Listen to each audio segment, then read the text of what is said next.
Namaste and good evening. My name is Pooja Verma. I'm an IT professional and a postgraduate in Yoga and Science of Living. Today I'll be conducting a session on PCOS, Polycystic Ovary Syndrome. So basically ये एक awareness session है जिसमें कि I'll be talking about PCOS, its symptoms, its causes, and all the information that I have. I'll try to bring that information to you. PCOS अगर कुछ लोगों ने अगर इसके बारे में सुना हो या आपको पता हो इसके बारे में, तो यू वुड नो कि ये एक बहुत कॉमन प्रॉब्लम है आजकल के टाइम में लेडीज़ की.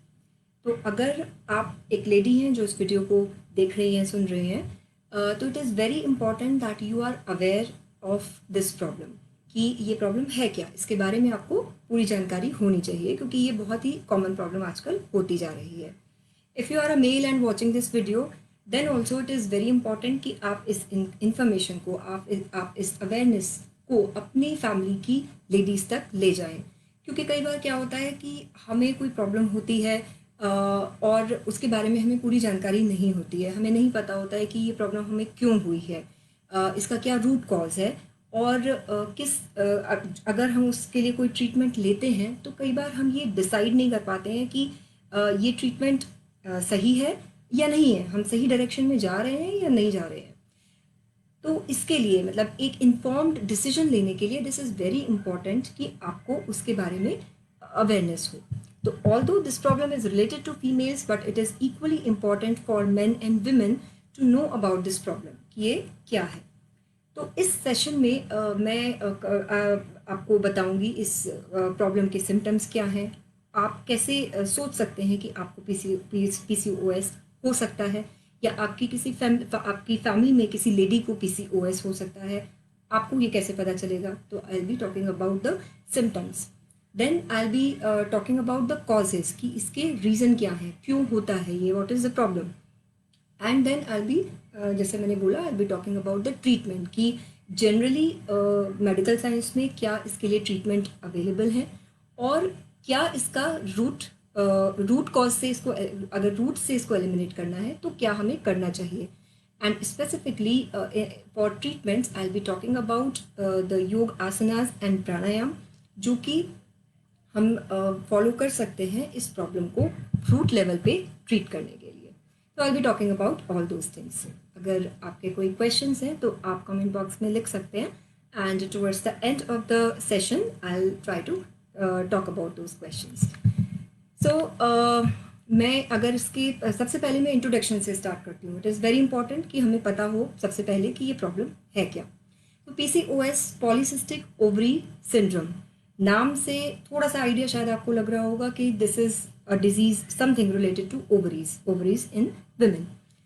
बट पॉलीसिस्टिक ओवरी सिंड्रोम से अगर आप थोड़ा सा आइडिया लगाने की कोशिश करें तो it talks about the cyst in ovaries की ओवरीज में सिस्ट की प्रॉब्लम को शायद पॉलीसिस्टिक ओवरी सिंड्रोम कहते होंगे. काफ़ी लोगों को ऐसा लगता है, पर actually this is not true. This is not just about cysts in the ovaries. Having cysts in the ovaries is just one of the symptoms of this problem.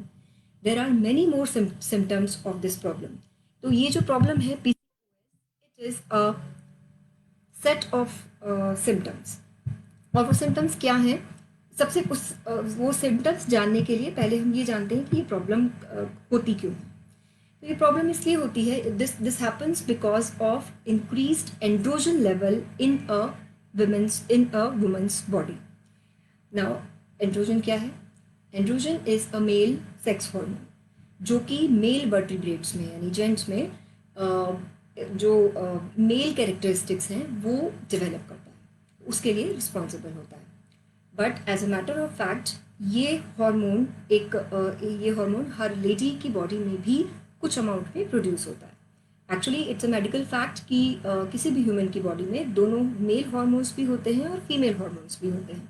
और ऑफ कोर्स ये प्रिटी लॉजिकल है कि अगर एक lady है तो उसकी body में जो फीमेल हार्मोन्स हैं, those hormones will be dominating, male hormones will be present but they will not be dominating, right, for the body to work normally. Similarly एक मेल के केस में भी ऐसा ही होता है कि male hormones are present there in high quantity, जो कि उनकी बॉडी में मेल कैरेक्टरिस्टिक्स प्रोड्यूस करता है, और there are certain female hormones as well. So अगर हम बैक टू द पॉइंट कि अगर हम फीमेल बॉडी की बात करें तो एंड्रोजन का एक सर्टेन अमाउंट हर फीमेल की बॉडी में होता है। बट जब ये जो हार्मोन है, मेल हार्मोन जो है, जब ये अपने लेवल से, अपने नेचुरल लेवल से ज़्यादा बढ़ने लगता है, then the problem of PCOS happens. तो अगर थोड़ा सा हम रैशनली इसको सोचने की कोशिश करें, व्हाट विल हैपन कि अगर एक फीमेल बॉडी में मेल हार्मोन बढ़ने लगेगा तो क्या होगा कि ये जो फीमेल हार्मोन है, फीमेल हार्मोन की वजह से जो उस फीमेल बॉडी की जो कैरेक्टरिस्टिक्स हैं उनको सप्रेस करने की कोशिश करेगा, राइट? क्योंकि देखा जाए तो दोनों एक दूसरे के थोड़ा सा ऑपोजिट है, एक male hormone and female hormone. तो इस फॉर दिस रीज़न दो तरीके के सिम्टम्स हैं जो हमें इसकी वजह से देखने को मिलेंगे। पहले तरीके का सिम्टम है कि आपकी फीमेल कैरेक्टरिस्टिक्स जो हैं वो सप्रेस होने लगेंगी because of the increased male hormones inside your body. Female characteristics में सबसे पहले आपकी ओवरीज विल बी अफेक्टेड। तो ओवरीज में जो आपके एग्स के प्रोडक्शन का प्रोसेस है, दैट विल बिकम इम्प्रॉपर। या तो वो प्रोडक्शन बंद हो जाएगा अगर बहुत एक्सेसिव प्रॉब्लम है, या फिर वो इरेगुलर हो जाएगा। एज अ रिजल्ट आपके मेंस्ट्रुअल पीरियड्स, आपके menstrual cycle will get disturbed. Either कुछ केसेस में, वो थोड़ा सा कम केसेस में होता है कि एक्सेसिव ब्लीडिंग होती है किसी को, but normally in general almost in all the cases जो साइकिल है वो बहुत लंबी हो जाती है। लंबी इन द सेंस उसमें गैप बहुत ज़्यादा आ जाता है। तो योर पीरियड्स बिकम इरेगुलर, और कई केसेस में काफ़ी मंथ्स तक, कुछ 2-3 सालों तक कई बार पीरियड्स नहीं होते हैं। तो that is one of the major symptoms of this problem. तो अगर आपको एक ऐसी कोई भी अगर आपको प्रॉब्लम है, आपके मेंस्ट्रुअल साइकिल डिस्टर्ब्ड है, so take care of it. Be aware कि ये प्रॉब्लम आगे जाके बहुत बड़ी बन सकती है। तो इसको उसी टाइम पे, जब ये छोटे लेवल पे है ये प्रॉब्लम, उसी समय इसको डील कर लेना चाहिए। Now when the production of eggs in your ovaries and your menstrual cycles are disturbed, तो क्या होगा? This actually leads to infertility in women. और आई एम श्योर आप सभी लोग जानते होंगे कि आजकल इनफर्टिलिटी की प्रॉब्लम लेडीज़ में कितना ज़्यादा बढ़ रही है।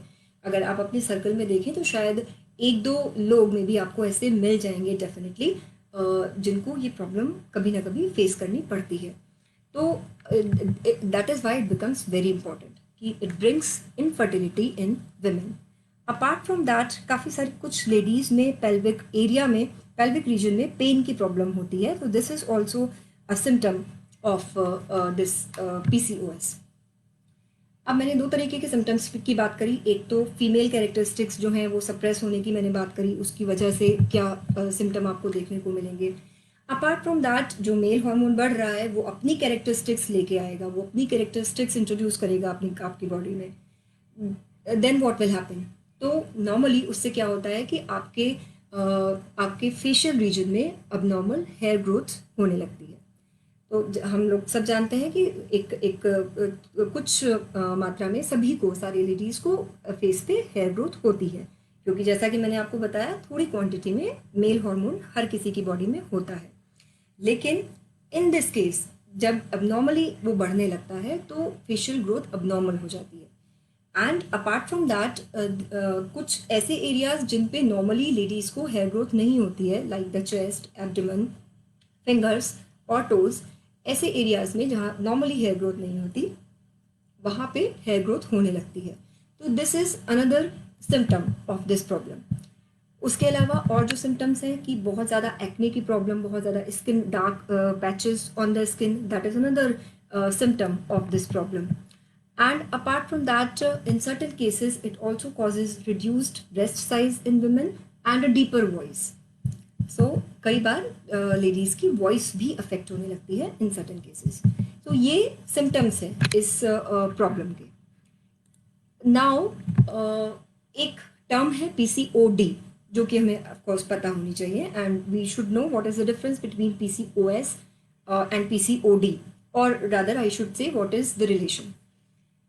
PCOD is polycystic ovary disorder, और ये वो सिचुएशन है जब PCOS के कारण आपकी बॉडी में, आपकी ओवरीज में, लेडीज की ओवरीज में सिस्ट बनने लगती हैं। तो सिस्ट बेसिकली कुछ मांस के पीसेस होते हैं जो आपकी ओवरीज की वॉल्स में बनने लगते हैं, और उसकी वजह से जो एग्स का प्रोडक्शन है वो इनफैक्ट वो एक्चुअली अनडेवलप्ड एग्स ही होते हैं जो कि आपकी ओवरी की वॉल्स में सिस्ट की तरह चिपक जाते हैं। तो दिस कंडीशन, जब PCOS आपका PCOS में ये सिम्टम होता है कि आपके ओवरीज में सिस्ट बनने लगती हैं, this symptom is called PCOD. Now it becomes a disorder, polycystic ovary disorder. Now you have PCOD.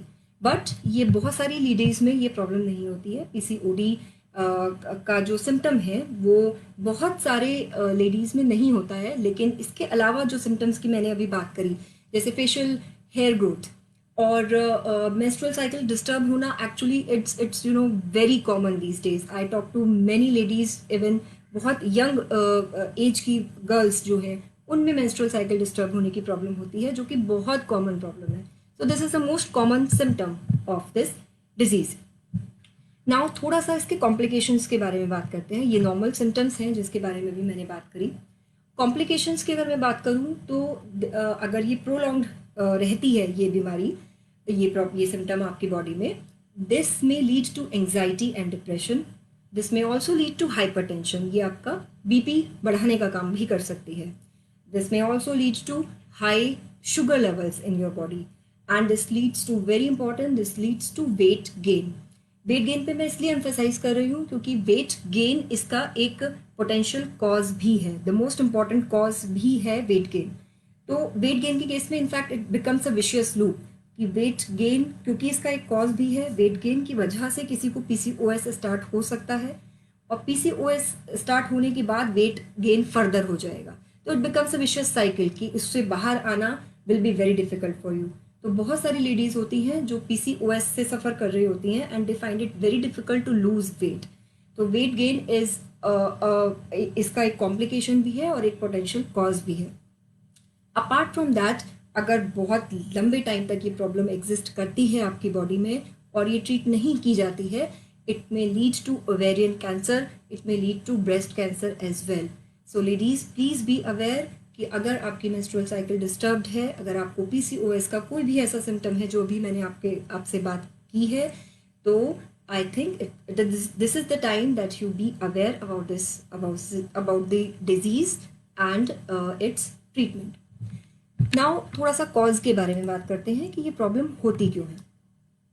अगर आप किसी डॉक्टर से बात करेंगे या थोड़ा सा रिसर्च करके देखेंगे तो एक्चुअली मेडिकल साइंस में कोई एक श्योर शॉट, एक सिंगल कॉज नहीं है इस प्रॉब्लम का. देर आर मल्टीपल रीजन्स, लेकिन एक जो बहुत इंपॉर्टेंट कॉज है और जिस पे ऑलमोस्ट सभी डॉक्टर्स अग्री करते हैं, दैट इज़ ओबेसिटी. तो अगर आपका वेट, एक्सेसिव फैट आपकी बॉडी में एक्यूमुलेटेड है, this might lead to PCOS, a symptom like PCOS. Now, this does not mean कि जितनी भी लेडीज़ हैं, जितनी भी अगर कुछ ओवर वेट लेडीज़ हैं तो सारी लेडीज़ को PCOS हो जाएगा अगर ओवर वेट है तो. और इससे भी ज़्यादा इम्पॉर्टेंट इन्फॉर्मेशन ये है कि इसका मतलब ये भी नहीं है कि अगर कोई लेडी ओवर वेट नहीं है, बहुत आपको अगर देखने में लगे कि नहीं मैं तो बहुत स्लिम ट्रिम हूँ, मुझे PCOS नहीं हो सकता, ये भी, this is also not true. तो ऐसा नहीं है कि जिनका वेट ज़्यादा है उनको हमेशा PCOS होगा, और ऐसा भी नहीं है कि जिनका वेट एक सर्टन लेवल से, आई मीन एक BMI जिनका जो है बढ़ा हुआ नहीं है, एक्सेसिव नहीं है, उनको कभी PCOS नहीं हो सकता. This is not true. But yes, obesity, excessive weight is one of the major problems, major causes of PCOS. Now, there is another reason. दूसरा रीज़न है इसका high insulin production in your body. Insulin हमारी body में बनता है sugar को absorb करने के लिए. जो शुगर इनटेक हम करते हैं वो एब्जॉर्ब करने के लिए इंसुलिन प्रोड्यूस होता है. अगर शुगर इनटेक ज़्यादा है तो हमारी बॉडी ज़्यादा इंसुलिन बनाने की कोशिश करती है, और उसकी वजह से एंड्रोजन का लेवल, जो एंड्रोजन मैंने मेल हार्मोन की बात करी थी, वो लेवल हमारी बॉडी में बढ़ जाता है, and this also leads to PCOS. So high sugar level is also a cause. Then because this problem is actually a hormonal imbalance. And शायद सभी लोगों को आज इतनी अवेयरनेस है कि हम सभी जानते हैं कि stress is one of the major causes of hormonal imbalance. तो इसलिए स्ट्रेस एक बहुत बड़ा रीज़न है इस प्रॉब्लम के स्टार्ट होने का। अब मैंने 3 चीज़ों की बात की कॉजेज में, ओबेसिटी और excessive fat, high insulin production in the body and high stress level. ये तीनों ही चीज़ें अगर हम थोड़ा सा ध्यान से सोचें तो ये तीनों चीज़ें एक्चुअली लाइफ स्टाइल से रिलेटेड है, आपकी लाइफ स्टाइल की प्रॉब्लम्स हैं ये। अब आपको शायद ये लग सकता है कुछ लोगों को कि किसी भी योगा टीचर से अगर बात करते हैं तो वो हर बीमारी को, हर प्रॉब्लम को कहीं ना कहीं ले जाके लाइफ स्टाइल से रिलेट कर देते हैं। तो अगर आपको ऐसा लगता है तो ये सही है, हम ऐसा करते हैं और मैं आपको एक्सप्लेन कर सकती हूँ कि हम ऐसा क्यों कहते हैं। तो बेसिकली लाइफस्टाइल से हमारा मतलब है कि आप क्या खाते हैं, आप कैसे खाते हैं और आप कितना खाते हैं और आप किस तरीके से खाते हैं, मतलब किस समय खाते हैं, और प्लस आप कितनी स्लीप लेते हैं, टाइमली स्लीप लेते हैं कि नहीं, थिंग्स लाइक दैट। जब हम लाइफस्टाइल की बात करते हैं तो हम इन चीज़ों को पे फोकस करते हैं। तो खाने की अगर थोड़ी सी बात करें तो शायद आपने बचपन में अपने दादा दादी, नाना नानी या अपने मम्मी पापा से कई बार, सभी लोगों ने मुझे लगता है एक ना एक बार ये बात सुनी होगी कि हर बीमारी पेट से प्रोड्यूस होती है, पेट से जनरेट होती है। अगर आपका पेट ठीक है तो आपको कोई बीमारी नहीं लगेगी, और पेट खराब है तो आपको सारी बीमारियां लग सकती है, कोई भी बीमारी लग सकती है। Why this is so? This is because कि आपकी बॉडी किससे बनी है। आपकी बॉडी, जो आप खाना खाते हैं, जो हम खाना खाते हैं, उसी से मिलके हमारी बॉडी बनी है। Each and every cell in the body, जब से हम पैदा हुए थे और आज हम जिस भी एज में हैं तब से लेकर अब तक एक एक सेल हमारी बॉडी की उसी खाने से बनी है जो हमने खाया है, राइट। तो अगर हम सही तरीके से अच्छी क्वालिटी का खाना खाएंगे तो हमारी बॉडी में अच्छी क्वालिटी के सेल्स प्रोड्यूस होंगे, और यहीं अगर हम अपनी खाने की क्वालिटी अगर हमारी ख़राब होगी, खाने का तरीका अगर हमारा ख़राब होगा, तो हमारी बॉडी में अच्छी क्वालिटी के सेल्स कैसे बन सकते हैं। तो अगर देखा जाए तो हर चीज़, हर प्रॉब्लम रूट लेवल पे कहीं ना कहीं आपके खाने से ही रिलेट होती है। तो दिस इज़ वेरी इंपॉर्टेंट कि अगर आप ना सिर्फ PCOS, अगर आप किसी भी बीमारी का रूट लेवल पे ट्रीटमेंट करना चाहते हैं तो it is very important to manage your diet, manage your food. और डाइट से यहाँ पे मेरा मतलब डाइटिंग करने से नहीं है, जो डाइटिंग करने का कॉन्सेप्ट मिस कॉन्सेप्ट है लोगों के अंदर कि भूखा रह के पतले होने वाला कॉन्सेप्ट, मैं डाइट उस कॉन्सेप्ट की बात नहीं कर रही हूँ। डाइट से मेरा मतलब है कि आप जो अनहेल्दी फूड है खाने से उसको एलिमिनेट करिए। जंक फूड है, मैदा खाते हैं, बहुत ज़्यादा मिर्च मसाला, बहुत ज़्यादा प्रोसेस्ड फूड खाते हैं, even if it is made at your home. हम ये नहीं कह सकते कि भाई मैं तो घर पे बनाती हूँ सब कुछ इसलिए सब कुछ सही है, मैं आई कैन ईट एवरीथिंग। ऐसा ज़रूरी नहीं है। हो सकता है घर में जो हम खाने में इंग्रेडिएंट्स यूज़ कर रहे हैं दे आर नॉट हेल्दी। जैसे बहुत तरीके के ऑयल्स होते हैं जो हम यूज़ करते हैं, आजकल रिफाइंड ऑयल्स हम यूज़ करते हैं which is not at all healthy. तो हम ये नहीं कह सकते कि हमने तो घर में ही बनाया था तो सब कुछ हेल्दी था, तो डजेंट मैटर कि मैं कितना खाती हूँ और क्या खाती हूँ। ऐसा नहीं है। It is the quality of food that you take. तो सादा खाना खाइए, सात्विक खाना खाइए, विच मीन्स कि बहुत ज़्यादा प्रोसेस्ड फूड ना हो, मैदा का यूज़ कम से कम हो उसमें, ऑयल अगर यूज़ करते हैं तो एक अच्छा ऑयल आप यूज़ करते हो उसमें। इस तरीके के जो डाइट हैं आपकी। और अगर इनफैक्ट पर्सनली अगर मैं आपको बोलूँ तो जो बचपन से हमने खाना खाया है, जो हमारे दादा दादी, नाना नानी खाना खाते थे, जो हमारे मम्मी पापा खाना खाते थे, सिंपल अगर वो खाना आप खाते हैं, बाहर का खाना आप अवॉइड करते हैं, तो that should be very much sufficient, बहुत अच्छा है वो। और ये एक, अगर आप एक रूट लेवल ट्रीटमेंट की अगर बात करें तो ये पहला स्टेप है जो आपको डेफिनेटली करना पड़ेगा। कई लोग ऐसा मानते हैं कि अच्छा चलो अब तो हम योगा क्लास करने आ गए, तो अब तो मैं 1 घंटा 2 घंटा प्रैक्टिस कर रही हूँ या कर रहा हूँ, तो क्या फ़र्क पड़ता है कि मैं कुछ भी खाऊं। ऐसा नहीं है। सी, अगर आपको एक स्वीट डिश बनानी है तो उसमें आप शुगर डालेंगे, चीनी डाल के उसको मीठा करेंगे। आप ये नहीं करेंगे कि उसमें थोड़ा सा नमक डालेंगे और फिर उस नमक के इफ़ेक्ट को काउंटर करने के लिए उसमें और ज़्यादा शुगर डालेंगे। तो हो सकता है कि बहुत ज़्यादा शुगर डालने से वो नमक का टेस्ट सप्रेस हो जाए, आपको ना पता चले।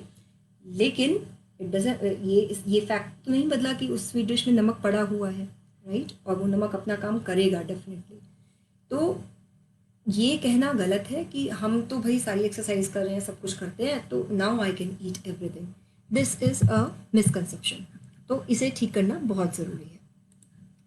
अब थोड़ा सा अगर ट्रीटमेंट की अगर हम और बात करें, एक बार थोड़ा सा जो आजकल प्रिवेलिंग ट्रीटमेंट है एलोपैथिक ट्रीटमेंट, उसकी बात करते हैं। तो and I am not against allopathic treatment, लेकिन मैं सिर्फ ये कहना चाहती हूँ कि जो एलोपैथिक ट्रीटमेंट सिम्टम्स पे काम करता है, I generally don't advise that treatment. Symptoms पे काम करने का मतलब है कि आप पीसीओएस की प्रॉब्लम के साथ किसी डॉक्टर के पास गए, आपको एक्चुअली सिम्टम जो है वो फेस पे हेयर ग्रोथ की प्रॉब्लम है। तो जनरली बहुत से लोग ऐसे होंगे जो कि आपको कॉस्मेटिक ट्रीटमेंट करने की सलाह देंगे। अब आप लाइफ टाइम कॉस्मेटिक ट्रीटमेंट करते रहिए, आपका हार्मोनल इम्बैलेंस जाने वाला नहीं है। सिमिलरली अगर आप menstrual cycle disturbed menstrual cycle के सिम्टम के साथ कहीं डॉक्टर के पास जाते हैं, तो जनरली क्या होता है, जो आपको ट्रीटमेंट दिया जाता है वो कॉन्ट्रासेप्टिव मेडिसिन होती हैं। और कॉन्ट्रासेप्टिव मेडिसिन के बहुत एक्सेसिव साइड इफ़ेक्ट्स होते हैं। सबसे पहले तो एक्सेसिव ब्लीडिंग होती है आपकी बॉडी से, और it will lead to many deficiencies. उनको पूरा करने के लिए आपको ढेरों विटामिन्स और मिनरल्स खाने पड़ेंगे। तो that is not the right treatment. And then जो एक पीसीओएस का जो ट्रीटमेंट जो दिया जाता है, उसमें बेसिकली जो मेडिसिन होती हैं they are anti androgens. Basically वो एस्ट्रोजन्स होते हैं। तो जैसा कि मैंने आपको बोला, एंड्रोजन जो मेल हार्मोन है उसके बढ़ने से पीसीओएस हुआ है, उसको काउंटर करने के लिए उसका एंटी हार्मोन आपको मेडिसिन की फॉर्म में दिया जाता है। नाउ अब मैं आपको कहूँ कि आपके बॉडी में एक केमिकल था जो कि नुकसान कर रहा था आपकी बॉडी में। क्या ज़रूरत है आपको? आपको ज़रूरत ये है कि आपकी बॉडी में वो केमिकल प्रोड्यूस ना हो। लेकिन हमने ट्रीटमेंट तो ये नहीं किया। हमने ट्रीटमेंट तो ये किया है कि उसका एंटी केमिकल आपको दे दिया, कि ताकि उस केमिकल के जो सिम्टम्स थे, उस केमिकल का जो इफेक्ट था वो ऊपर ना आ सके, वो आपकी सरफेस पे ना आ सके। लेकिन आपका हार्मोनल इम्बैलेंस तो अभी वहीं का वहीं है। इनफैक्ट आपने एक और हार्मोन इंजेक्ट कर दिया जो कि शायद अपने साइड इफेक्ट लेकर आपकी बॉडी में जाएगा। तो these kinds of treatment should be avoided. अगर आप ट्रीटमेंट लेते हैं पीसीओएस का, तो you should discuss this with your doctor and you should understand कि आपको क्या ट्रीटमेंट दिया जा रहा है। अब थोड़ा सा बात कर लेते हैं, क्योंकि हम रूट लेवल से प्रॉब्लम को सॉल्व करने की बात कर रहे हैं। तो हम बात करते हैं योग की, कि योग, आसन और प्राणायाम से हम कैसे इस प्रॉब्लम से को हैंडल कर सकते हैं, डील कर सकते हैं। थोड़ी सी मैं बात इन जनरल करूँगी। I will be talking about specific asanas and pranayamas जो कि स्पेसिफिकली पीसीओएस के लिए में हेल्पफुल हैं। लेकिन इन जनरल मैं थोड़ी सी इन्फॉर्मेशन आपको देना चाहूँगी कि योग जो है वो सिम्टम्स पे वर्क नहीं करता। यौगिक प्रैक्टिसेस हैं, they never work on symptoms. तो इसीलिए अगर आपने मल्टीपल योगा टीचर से बात करी होगी, या मल्टीपल 2-4 प्रॉब्लम्स के बारे में अगर आपने बात करी होगी, तो आपने कई बार देखा होगा कि एक ही तरीके के सोल्यूशंस आपको मिलते हैं, कि वही घूम फिर के 2-4 जो कॉमन बहुत ही पॉपुलर प्राणायाम हैं वो आपको सजेस्ट किए जाते हैं, या बहुत कॉमन सी बेसिक से पॉस्चर्स हैं वो आपको सजेस्ट किए जाएंगे। उसका रीज़न ये है कि यौगिक प्रैक्टिसेस रूट लेवल पे काम करते हैं। They do not work on the symptoms. जैसे कि अगर ये एक हार्मोनल इम्बैलेंस है, तो यौगिक प्रैक्टिसेस जो हैं वो हार्मोनल इम्बैलेंस पे काम करेंगी। दे will not work on the symptoms कि अच्छा फेस पे हेयर ग्रोथ के लिए मुझे क्या करना चाहिए। फेस की एक्सरसाइजेज नहीं करनी होगी, आपको हार्मोनल बैलेंस लाने के लिए अपनी बॉडी में एक्सरसाइज करनी होगी या प्राणायाम करने होंगे। तो जो यौगिक प्रैक्टिसेस हैं वो रूट से आपकी बॉडी को ठीक करती हैं, सेलुलर लेवल पे बैलेंस लाती हैं आपकी बॉडी में। अब अगर स्पेसिफिक पीसीओएस की मैं बात करूं, कि पीसीओएस के लिए जो हम पॉस्चर्स रिकमेंड करते हैं, उसमें बहुत अच्छे जो पॉस्चर्स होते हैं, बहुत इफेक्टिव जो पॉस्चर्स होते हैं, दे आर पेल्विक स्ट्रेचेस। तो जो हिप गर्डल है, हमारा पेल्विक एरिया है, उसको स्ट्रेच करने वाले जो पॉस्चर्स हैं, they are actually very useful. वो स्टिमुलेट करते हैं एक लेडी के रिप्रोडक्टिव ऑर्गन्स को, रिप्रोडक्टिव सिस्टम को। और किसी भी तरीके की रिप्रोडक्शन से रिलेटेड की कोई भी जो प्रॉब्लम है उसके लिए बहुत इफेक्टिव होते हैं। तो वैसे मैं कुछ आसनों के नाम भी आपको बताऊंगी, लेकिन क्योंकि ये प्रैक्टिकल सेशन नहीं है, आप अभी ये फिलहाल ये देख नहीं सकते कि मैं किस आसन की बात कर रही हूँ अनलेस आपको पहले से पता है आसनों के नाम के बारे में। तो मैं कुछ एक एक दो आपको सिंपल चीज़ें बताऊंगी जो with which everyone is aware of, और maybe in some other live practical session मैं आसनों को कंडक्ट करके भी आपको दिखा सकती हूँ। तो एक बहुत कॉमन पॉस्चर है बटरफ्लाई, जो मुझे लगता है कि शायद सभी लोग, अगर आप करते नहीं भी हैं तभी भी आपको पता ज़रूर होगा कि बटरफ्लाई क्या होता है, कैसे किया जाता है। Very simple, very effective posture for ladies. तो अगर आप थोड़ा सा टाइम देके इसको रेगुलर करते हैं और थोड़ा सा, और 10-20 बार करने से एक्चुअली कुछ नहीं होगा, आप इसको अगर करते हैं तो एटलीस्ट 100 टाइम्स करिए, और धीरे धीरे अपनी कैपेसिटी के अकॉर्डिंग, कभी भी ओवर एक्स्ट्रा पुश करने की ज़रूरत नहीं है प्लीज़, लेकिन अपनी कैपेसिटी के अकॉर्डिंग आप धीरे धीरे करके इसको 500 टाइम्स तक कर सकते हैं, 100 का सेट करके कर सकते हैं, and this is very effective. एक काग आसन होता है जिसमें वी सिट डाउन, जैसे घर में हम नीचे बैठते हैं, उस पोस्चर में बैठा जाता है काग आसन, विच इज़ वेरी इंपॉर्टेंट। और ये पोस्चर है जब जैसे नॉर्मली फर्श पे बैठ के पोछा लगाया जाता है, that is a very good posture for ladies. तो अगर आप अभी घर में काम कर रहे हैं तो this should be very effective for you, that is a very good posture. Now apart from that, Virbhadra आसन, जो कि बेसिकली दोनों पैरों को स्ट्रेच करके ओपन, मैक्सिमम ओपन करके जो आसन किए जाते हैं उनमें वीरभद्र आसन है, भ्रूनमन आसन है। इसके अलावा जो अर्ध मत्स्येंद्र आसन इज़ वेरी गुड आसन, जो कि आपके पेल्विक एरिया पे, जो रिप्रोडक्टिव एरिया जो है उस पर आपका वर्क करता है। Apart from that, Surya Namaskar is a very good yogic practice to reduce weight, to manage your weight. जो एक्सेसिव फैट है, क्योंकि मैंने आपको बताया था कि excessive fat is one of the most important reason for this PCOS। तो वेट अगर आपको मैनेज करना है तो Surya Namaskar is a very good practice. Surya Namaskar 12 postures का एक सेट होता है जो कि रिपीटेडली किया जाता है और एक पर्टिकुलर सीक्वेंस में किया जाता है, और depending on the need of your body, depending upon your stamina and कोई आपकी बॉडी में कोई प्रॉब्लम तो नहीं है, उन सब चीज़ों को ध्यान में रखते हुए उसकी इंटेंसिटी डिसाइड की जाती है कि आपके लिए क्या सूटेबल होगा, but that's a very effective practice. Pranayama की अगर मैं बात करूं तो अनुलोम विलोम प्राणायाम, भ्रामरी प्राणायाम एंड ओम चैंटिंग बहुत अच्छे प्राणायाम हैं जो कि हार्मोनल बैलेंस बनाते हैं आपकी बॉडी में। अनुलोम विलोम आई एम श्योर सब जानते होंगे, ऑल्टरनेट नोस्ट्रल से जब हम ब्रीदिंग करते हैं वो अनुलोम विलोम प्राणायाम है। भ्रामरी में हम बेसिकली थ्रोट से हमिंग साउंड जनरेट करते हैं, एक्सेल करते हुए हमिंग साउंड, जैसे गाना गुनगुनाते हैं वैसी साउंड हम जनरेट करते हैं एक्सेल करते हुए।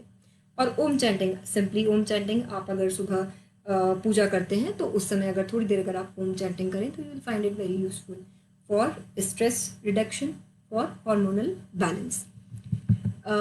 अपार्ट फ्रॉम दैट, कपाल भाती को नॉर्मली प्राणायाम बोल दिया जाता है आम भाषा में, लेकिन एक्चुअली ये शुद्धि क्रिया है, और कपाल भाती एक बहुत अच्छी डिटॉक्सिफिकेशन प्रोसेस है फॉर योर बॉडी, डिटॉक्सिफाई करने के लिए, प्लस वेट रिडक्शन के लिए भी इट्स हेल्पफुल, क्योंकि वेट रिडक्शन भी तभी होता है जब आपकी बॉडी से बॉडी डिटॉक्सिफाई होती है। अगर बॉडी में टॉक्सिन्स एक्यूमुलेट हो रखे हैं तो वेट लॉस होना पॉसिबल नहीं होता, तो that is why it is a very good practice. Apart from that, meditation या योग निद्रा भी आप कर सकते हैं। Meditation again it brings brings balance to the physical level, to the mental and emotional level, जो कि बहुत इंपॉर्टेंट है किसी भी डिजीज़ को मैनेज करने के लिए। नॉर्मली मेडिटेशन करना बहुत मुश्किल होता है अनलेस आप बहुत काफ़ी टाइम से योग और आसन और प्राणायाम की प्रैक्टिस करते रहे हैं, तभी आप थोड़ा बहुत मेडिटेशन कर पाएंगे। Otherwise it is better you go for योग निद्रा। योग निद्रा बहुत रिलैक्सिंग एक प्रैक्टिस है, और आपको मेडिटेशन के जो पॉजिटिव इफ़ेक्ट्स होते हैं वो योग निद्रा के द्वारा भी मिल सकते हैं। तो ये कुछ प्रैक्टिसेस हैं जो आप कर सकते हैं अपनी लाइफ में इस प्रॉब्लम से डील करने के लिए, रूट लेवल पे इस प्रॉब्लम को हैंडल करने के लिए, क्योंकि इसका रूट है हार्मोनल इम्बैलेंस। तो हम हार्मोनल बैलेंस की बात कर रहे हैं कि किन प्रैक्टिसेस से हार्मोनल बैलेंस लाया जा सकता है। और एक अगर मैं रिकैप करूं तो diet is very important, taking care of your diet is very important. अगर आप वो नहीं कर रहे हैं तो ट्रस्ट मी, आपको शायद कोई भी प्रैक्टिस सूट नहीं करेगी, कोई भी प्रैक्टिस आपकी बॉडी में वो इफेक्ट नहीं ला पाएगी जो आपको चाहिए। तो diet control is very important, जिसमें कि आपको प्रोसेस्ड फूड, बहुत तला भुना, मैदा, ये चीज़ें अवॉइड करनी चाहिए। जितना मिनिमाइज कर सकते हैं, जिस भी लेवल पे आप उसका इंटेक करते हैं उस लेवल से थोड़ा नीचे आइए। वहाँ पर आप सेटल डाउन हो जाएं तो थोड़ा सा और नीचे आने की कोशिश करिए। तो बहुत एक्स्ट्रा पुश करने की भी ज़रूरत नहीं है और बिल्कुल ब्लाइंड होके खाने की भी ज़रूरत नहीं है। और एक और इम्पॉर्टेंट बात है when we talk about diet is, जो आयुर्वेद के अकॉर्डिंग, कि कभी भी बहुत ज़्यादा फुल होके खाना नहीं खाना चाहिए। वेन एवर यू ईट, थोड़ा सा अपने पेट में थोड़ी सी खाली जगह छोड़ देनी चाहिए। ऑलमोस्ट 25%, आधे पेट ही अगर आप खाना खाएं या 75% आप अपना पेट फुल करके खाएं, then it will be beneficial for you. क्योंकि आप अगर देखें, अगर एक वॉशिंग मशीन में आप फुल एकदम कैपेसिटी में कपड़े भर देंगे तो it will not be able to move, या फिर वो हर कोने से कपड़े को साफ नहीं कर पाएगी, राइट। तो इसी तरीके से छोटा सा हमारा स्टमक है, अगर उसको थोड़ा सा स्ट्रेच हो सकता है, वो आप जो भी हम खाना खाते हैं उसको एकोमोडेट करने के लिए। लेकिन अगर आप उसको एक्सेसिवली फुल करने की कोशिश करेंगे तो जो उसमें से एंजाइम्स और एसिड्स निकलते हैं, पहली बात तो वो निकल ही नहीं पाएंगे, उनको पूरी वॉल इतनी भर जाएगी कि उनको जगह नहीं मिलेगी। और अगर वो जो भी जितनी अमाउंट में भी वो निकलेंगे, धीरे धीरे करके वो खाने के एक एक कोने तक पहुंच के उसको डिजॉल्व करना, उसको डाइजेस्ट करने में उनको डेफिनेटली प्रॉब्लम होगी। तो कभी भी कोशिश करिए कि ओवर ईटिंग ना करें, और इनफैक्ट फुल एकदम स्टमक करके ना खाएं, जितनी आपको भूख है उससे थोड़ा सा कम खाएं। That is very important. And जो योगिक प्रैक्टिसेस की मैंने बात करी वो आप फॉलो कर सकते हैं। बट यहाँ पर एक चीज़ मैं बहुत इम्पॉर्टेंट आपसे कहना चाहूँगी कि अगर आप अभी ये प्रैक्टिसेस नहीं करते हैं, कभी आपने नहीं की है, तो प्लीज़ आप किसी योगा टीचर से कंसल्ट करके ही ये प्रैक्टिसेस करें। आजकल के टाइम में थोड़ा सा मुश्किल हो गया है कि हम फिज़िकल क्लासेस कंडक्ट नहीं कर सकते, कोई भी योगा टीचर, तो जो भी हमने करना है ऑनलाइन ही करना है। तो ये एक रेस्ट्रिक्शन है, बट अपार्ट फ्रॉम दैट, इस रेस्ट्रिक्शन को ध्यान में रखते हुए भी आप जनरली ऐसा मत कीजिएगा कि बिना रिसर्च किए, बिना कोई भी वीडियो उठा के फॉलो करना शुरू कर दें। Please don't do that. क्योंकि नॉर्मली कोई भी योगा पॉस्चर या प्राणायाम अपने आप में नेगेटिव इफेक्ट नहीं देता है, लेकिन डिपेंडिंग ऑन योर बॉडी हो सकता है मे बी, जैसे अगर मैं एक एग्जांपल लूँ कि मैंने आपको जो पॉस्चर्स बताए, मे बी कि उनमें से कोई पॉस्चर अगर आपको कहीं पे जॉइंट पेन है तो आपको सूट ना करे, या फिर आपको कराने का तरीका योगा टीचर का अलग हो जाए, ताकि आपकी बॉडी का जॉइंट पेन जो है वो कम हो जाए, बढ़े ना। तो ये चीज़ें आपको किसी ऑथेंटिक योगा टीचर से ही मिल सकती हैं। इसलिए अगर आप फर्स्ट टाइम इसको स्टार्ट कर रहे हैं, आप प्रैक्टिसेस के बारे में ज़्यादा अवेयर नहीं हैं, तो you should always consult with a yoga practitioner और a yoga teacher, and you should always discuss your problem. अगर आप एक योगा क्लास ज्वाइन करते हैं तो हमेशा अपना aim, you should always discuss your aim with the yoga teacher, कि आप सिर्फ वेट लॉस के लिए क्लास ज्वाइन कर रहे हैं या आप किसी डिजीज मैनेजमेंट के लिए क्लास ज्वाइन कर रहे हैं। दैट इज़ वेरी इंपॉर्टेंट, क्योंकि एम है आपको फ़ायदा पहुंचाना। किसी भी अगर इंफॉर्मेशन के अभाव में अगर कोई भी नेगेटिव इफेक्ट आ जाता है तो that is not desirable. That is why it is important कि आप कंसल्ट करके करें। So I think this is all I wanted to say about this topic. I hope this information was useful for you. Now let me just check if you have some comments, if you have some questions, we can discuss those questions maybe in this session, और बाद में भी आप इस page के through contact कर सकते हैं अगर किसी भी इस विषय में कोई भी जानकारी अगर आपको चाहिए, या अगर आप एक लाइव सेशन के थ्रू जुड़ना चाहते हैं हमसे और एक्चुअली में जो आसनों की और प्राणायाम की हमने बात करी वो सीखना चाहते हैं, तो उसके लिए भी आप कमेंट बॉक्स में लिख सकते हैं, and we will try to get back to you. Thank you so much.